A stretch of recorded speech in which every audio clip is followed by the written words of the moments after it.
I thought Caitlin's playmaking ability, really kind of got us going. We got into a nice rhythm in that second quarter and scored a lot of points. There's a moment in competitive sports when reality stops being something you can argue with. You can spin it, delay it, dress it up in corporate language, or hide behind a depth chart. But eventually the truth walks onto the floor, picks up a basketball, and makes everyone in the building look foolish for ever doubting it. That moment arrived on March 11th, 2026 in San Juan, Puerto Rico. And the woman who created it had not played a single minute of competitive basketball in 239 days. Caitlin Clark stepped off the bench with 5 minutes and 27 seconds remaining in the first quarter of Team USA's opening 2026 FIBA Women's World Cup qualifying game against Senegal. She had not started. The coaching staff had positioned her as a reserve, as a piece to be deployed strategically, as a second unit option behind the veteran players who were deemed more ready, more established, and more deserving of those 5 opening minutes. The decision was made. The lineup was set, and the message it sent was impossible to misread. Read a lot into, we've talked about this with our players, like the starting lineup's going to change, the rotations are going to change. As a coach, I'm still in fact-finding mode, not in terms of who they are. I know who they are as players, but trying to find some chemistry and see what combinations fit best together.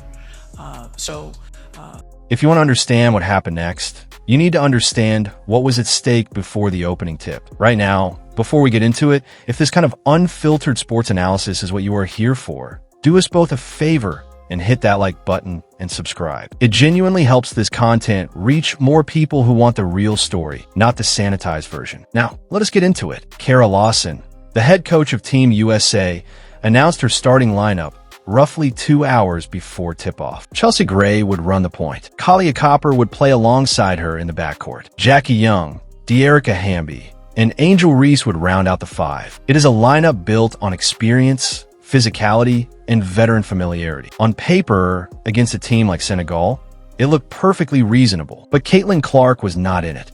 Neither was Kelsey Plum. Neither was Paige Buchers.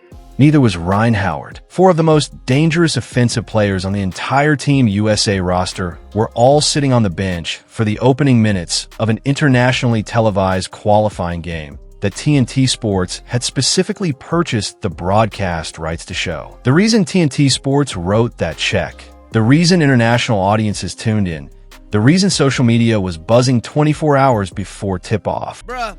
At the end of the day, she made a big mistake by not starting Caitlin Clark, and now she's looking like a deer in her headlights. Well, I think, Caitlin Clark with Ryan Howard is just a better look. We just gotta wait and see. And I talked to I don't hear that! I'm finna be live in a hot second. We finna talk about this. Caitlin Clark should have been a starter. I don't give. All of it was about seeing Caitlin Clark compete again, and she was not in the starting lineup. This is not the first time the establishment has tried this. Cast your mind back to the summer of 2024. Cheryl Reeve, the coach of Team USA heading into the Paris Olympics, helped oversee a selection process that left Caitlin Clark completely off the Olympic roster despite the fact that she had just finished one of the most historic rookie WNBA seasons any player had ever produced. The entire sports world erupted. The criticism was ferocious. USA Basketball scrambled to explain the decision, with Reeve herself distancing from the selection process and claiming she had no power over the final roster. But the damage was done, and the optics were devastating. For millions of fans, the message was clear. The system would go out of its way to keep this particular player in a diminished role, regardless of what the numbers said. Fast forward to 2026, and Caitlin Clark is back in a Team USA uniform for the first time at the senior level. The qualifier is in Puerto Rico. The stakes are lower than the Olympics, sure, but the spotlight is just as intense. TNT Sports is broadcasting every single game. The whole world is watching, and the coach's first decision is to sit her on the bench. The logic, as far as anyone could decipher it, was about rewarding veteran seniority and maintaining team hierarchy. Chelsea Gray is an experienced guard. She has played in big international games. She has won championships in the WNBA. She deserves her spot, the argument went. Clark is new to the senior program. She needs to come in off the bench, earn her role, and show that she can fit into the existing system before being handed a starting position. That reasoning sounds structured and fair in a vacuum. But it completely collapses the moment you look at who Caitlin Clark actually is. She is the all-time leading scorer in NCAA history. She is a two-time WNBA All-Star despite missing most of her second professional season to injury. She is the sole reason women's basketball viewership exploded to levels the sport had never come close to reaching before. And as much as she is dynamic as a scorer, she's one of the most dynamic playmakers in the world as well. And so we just talked about her utilizing all the talent. It's the most talented team she's played on. So imagine being a dynamic playmaker, and then all of a sudden you're playing alongside all these other dynamic playmakers and finishers. And so I thought she toggled between, the playmaking and the scoring really well tonight, and looked pretty comfortable out there. So I was proud. She is not a player who needs to prove herself. She's a player the entire tournament was built around. And yet there she sat in the third or fourth seed on the bench, watching Chelsea Gray bring the ball up the floor. What 239 days of hunger looks like. Clark had not played competitive basketball since July 15th, 2025. A groin strain during a win over the Connecticut Sun ended her sophomore WNBA season after just 13 games. She missed All-Star Weekend, which was being held in her home city of Indianapolis. She missed the Indiana Fever's playoff run. She spent months rehabbing, rebuilding strength, and waiting for the next opportunity to compete. 239 days. That is a long time to sit still when you are one of the most competitive athletes on the planet. She walked into this qualifier having said publicly that she had put herself in the best possible shape she could be in. She acknowledged that the first game back is always the hardest. She was measured, professional, and careful about managing expectations. I thought Caitlin's playmaking ability, really kind of got us going, got into a nice rhythm in that second quarter, and scored a lot of points. But anyone who has watched Caitlin Clark for more than 60 seconds knew exactly what was coming the moment she stepped on that floor. At the 5-minute and 27-second mark of the first quarter, she checked in. Team USA was already handling Senegal comfortably, but the offense had that slow, grinding quality that comes when a team is running a set system without anyone genuinely creative at the wheel. Then Clark touched the ball for the first time. On her very first offensive possession, wearing a senior team USA jersey, she ran a pick and roll with Monique Billings and delivered a perfectly weighted pocket pass that hit Billings in stride for an easy 2 points. It was not a flashy play. It was not logo 3. It was a precise, intelligent basketball read that only players with elite court vision execute at that speed and that angle. For combinations that fit well, which combinations did you like today? Well, I kind of already mentioned that group in the second quarter. I thought got into a good rhythm offensively. I think it was Caitlin, KP, Ryan, Monique, and Kiki. I thought we got into a Caitlin good flow. should have started. You messed And when up. I say combinations that play well. 3 minutes later, she had 4 assists. She had not even attempted a shot yet. She was simply reading the defense, finding the open player, and manufacturing clean scoring opportunities at a pace that made the entire Team USA offense look like a completely different organism. Then she started shooting. 4 3-pointers made on 5 attempts, all of them from deep, many of them off the bounce or in transition. Her shot mechanics looked clean. Her footwork was sharp. Her legs were fully underneath her in a way they clearly were not during the pain-managed fragments of her 2025 WNBA season. For anyone who had been worried about whether the injuries had taken something away from her, this performance was the answer. Nothing was taken. If anything, she came back sharper. By the time the final buzzer sounded, Clark had finished with 17 points and 12 assists in 19 minutes of court time. She had personally accounted for 38 total points, either by scoring them directly or by assisting on the basket that produced them. To put that in context, Senegal's entire team scored 46 points. Caitlin Clark alone, in 19 minutes, was worth nearly as many points as the opposition's complete roster over 40 minutes. Team USA won 110-46. A 64-point victory. But the numbers that really mattered were the 5 she left behind in the record books. 5 FIBA records and a statement that will not be forgotten. When a statistical review was completed after the game, the scope of what Clark had done became even more staggering. She had shattered 5 separate FIBA world records in the Women's World Cup qualifying tournament format. Her 12 assists in a single game represented the second highest single game assist total in the entire history of Women's World Cup qualifying competition. Think about that. Women's international basketball at the qualifying level has been running for decades, and no player had ever orchestrated a game from the point guard position with that level of precision and volume in a single outing. Clark did it in her first 19 minutes wearing a senior USA basketball jersey. She set up 7 different teammates. Monique Billings 4 times. Ryan Howard 3 times. She found Kelsey Plum. She found Kiki Iriefan. She found Paige Buchers. She fed Angel Reese. She hit Kalia Copper on the wing. Every player who shared the floor with her benefited from her presence. Every player's numbers went up. Every player's shot selection improved because defenders were collapsing toward Clark before the ball had even left her hands, terrified of what she would do with an open pocket. This is the nightmare scenario that the critics of Caitlin Clark have spent 2 years desperately trying to prevent. The argument that was leveled against her throughout her WNBA rookie and sophomore seasons was always the same. She shoots too much. She dominates the ball. She will not fit alongside elite players who also need touches. She is a volume scorer who inflates her numbers against inferior competition. Put her on a team of actual Olympic caliber talent, the theory went, and she will not be able to sustain this level of production because there will not be enough space for everyone. Every single part of that argument disintegrated on March 11th in San Juan. The moment Clark was surrounded by some of the fastest, most athletic, most skilled finishers in the world, her passing game did not shrink. It exploded. Because here is the reality that the critics always refuse to acknowledge. Clark does not need inferior teammates to put up big numbers. She needs teammates good enough to catch and finish the passes she is capable of making. She needs athletes who can run the floor at her pace, make the cuts she is reading before they happen, and convert the layups and open threes she creates with her decision-making. Give her Ryan Howard and Kelsey Plum and Kiki Iriefan on the same floor, and she does not just look good. She makes all of them look like a different level of player.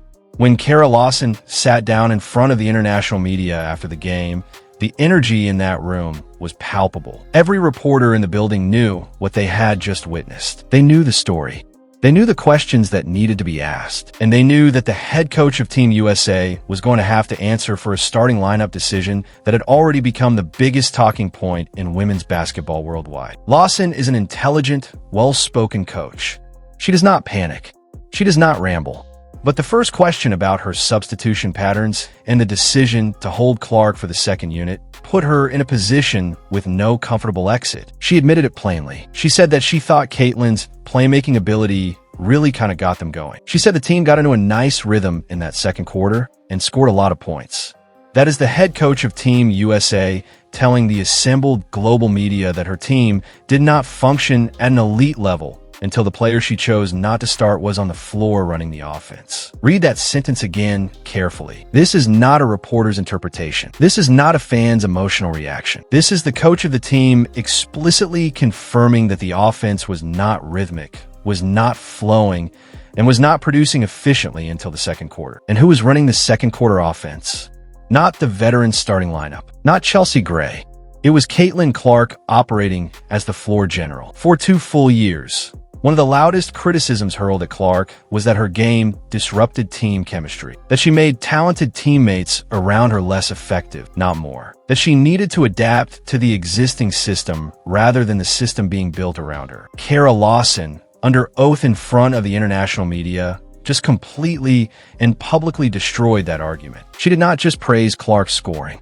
She specifically cited her playmaking, her vision, her ability to read defensive rotations, and her capacity to unlock the entire USA basketball offense as the deciding factors in how the game turned. But Lawson, operating under the same instinct every executive has when their initial plan fails publicly, could not bring herself to say the word mistake. Instead, she deployed one of the most classic pieces of corporate language available. She said she was still in fact-finding mode. She said the starting lineup and rotations would change. She said she was still figuring out which combinations fit best together. Let that sit for a moment. Fact-finding mode. This is the head coach of the most talented women's basketball team ever assembled, managing a roster that includes the all-time NCAA scoring leader, a two-time WNBA champion in Kelsey Plum, and Paige Buecher's coming off a national championship run. And she is describing herself as being in fact-finding mode regarding lineups. Against Senegal, in a tournament Team USA has already technically qualified for. This is not fact-finding. This is damage control dressed in neutral language. Lawson knows exactly who Caitlin Clark is. She has watched hours of film on her. She was at training camp. She has seen what Clark does in 5-on-5 sessions. The entire world knows who Caitlin Clark is. To claim ongoing discovery about a player of this magnitude after that performance, in front of journalists who just watched Clark account for 38 points in 19 minutes, is an impossible position to defend. And then came the sentence that ended the debate entirely. The starting lineup is going to change. That statement, delivered casually as though it were a routine operational adjustment, is actually a seismic admission. It is Kara Lawson telling the international media that the opening five she chose to start the game did not justify their starting positions. It is a concession that the initial strategy was wrong. It is a promise made publicly that the lineup is going to be restructured, and every person in that room knew exactly why. But the press conference was not finished delivering damage. A sharp reporter in that room recognized the contradiction at the heart of Lawson's statements. She had spent several minutes heavily praising what happened when Clark was on the floor, while simultaneously declining to acknowledge that her starting lineup had not produced the same results. The reporter asked a direct, specific question. Which combinations did you actually like today? There was nowhere to go. Lawson could not fabricate an answer. She could not deflect to general philosophy. She had to name the unit that worked. She said she had kind of already mentioned the group from the second quarter. She named Clark, Kelsey Plum, Kiki Iriafen, Monique Billings, and Ryan Howard as the combination that got into a good rhythm offensively. Let that lineup sit in your mind for a second. Clark, Plum, Iriafen, Billings, Ryan Howard. 5 players built entirely around pace, shooting, spacing, and relentless transition offense. 5 players who can all read and react at an elite processing speed. 5 players who collectively represent everything fast, modern, and explosive about women's basketball in 2026. Chelsea Gray is not in that group. None of the veteran starting lineup made the cut when the coach was forced to name her best combination. The unit Lawson chose to open the game, the one designed to protect the hierarchy and reward seniority, was not the unit she named when asked to identify what actually worked. That is not a subtle distinction. That is the entire story. Kiki Iriafen, for those less familiar, is a Stanford product who plays with a combination of physicality and agility that make her a nightmare for slower post defenders. Ryan Howard is one of the most technically polished wings in the sport. Monique Billings is a big who can run, catch in traffic, and finish plays at the rim. Kelsey Plum is one of the most dangerous three-point shooters on the planet. And Caitlin Clark is Caitlin Clark. When you build a lineup around Clark's passing, you need finishers who can catch difficult passes in stride and convert them quickly. Ryan Howard caught 3 of Clark's assists in that 19-minute stretch and converted them cleanly. Monique Billings converted 4. The entire architecture of that lineup is designed to maximize what Clark does at her highest level. And the moment Lawson publicly named it as her best combination, she implicitly confirmed that the veteran's starting 5 was not. The labor crisis watching from Manhattan. Here is where this story takes on a dimension that goes far beyond one qualifying game, far beyond Kara Lawson's press conference, and far beyond any single debate about starting lineups.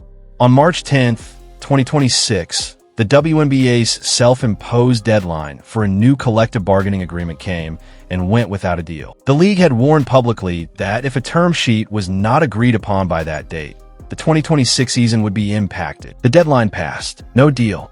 The 2026 WNBA season is now hanging by a thread, with both sides still negotiating and the start date becoming increasingly uncertain with every passing day. The core of the dispute is about money and power. Players want a salary structure tied to revenue, a system where the growth of the league translates directly into bigger paychecks for the athletes generating that growth. The league has made proposals that include a 2026 salary cap of approximately $6.2 million per team and a revenue-sharing arrangement that they describe as transformational. The players' union has pushed back, citing a cap proposal of $9.5 million and calling for a greater share of gross revenue over the life of the deal. The gap between those positions is significant, and the tension between the two sides has been simmering for months. The veterans at the center of this labor fight believe, genuinely and passionately, that they hold the leverage. They believe the league needs them. They believe that a season without players is an unthinkable outcome for ownership groups who have invested heavily in infrastructure, broadcast deals, and expansion. They believe that collective action is their strongest card. But here is the problem with that belief, laid bare by everything that happened in San Juan on March 11th. USA Basketball just showed the entire sports world, in a single 19-minute stretch of basketball, exactly who the irreplaceable asset in this sport actually is.